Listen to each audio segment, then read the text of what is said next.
Hey everyone, and welcome back to the channel, as today I'm diving into my review of Fantastic Four First Steps. This is the MCU's long-awaited reboot of Marvel's first family, and spoiler alert, this one's actually a breath of fresh air. Let's kick things off with the setting, because this is where the film truly shines. The 1960s retro Jetsons-inspired vibe gives First Steps, and the MCU as a whole, a refreshing new look. It brings the team back to their comic book roots while providing a vibrant visual palette full of colour and delight. From cars and costumes to the overall set design, I was definitely transported back in time, and a huge amount of credit goes to director Matt Shakman and the entire production crew. Now on to the story. The plot is relatively simple, and that's a good thing. It allows the film to focus on the characters and their chemistry, which I'll get to shortly.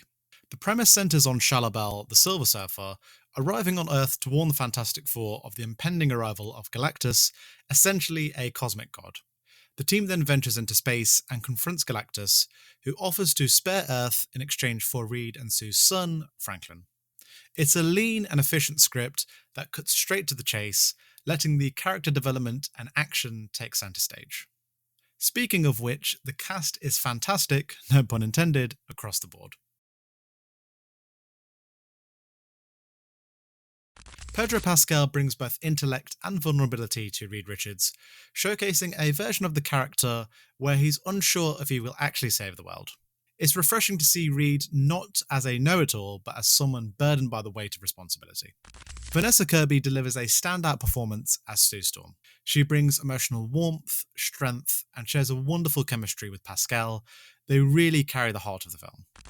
Joseph Quinn as Johnny Storm and Eben Boss-Bacharach as Ben Grimm / The Thing round out the cast beautifully. They inject humour and pathos in all the right places, complementing the more grounded energy of Reed and Sue. Their camaraderie as a team feels authentic and earned. Now on to the action. While not packed with wall-to-wall set pieces, what we do get is solid.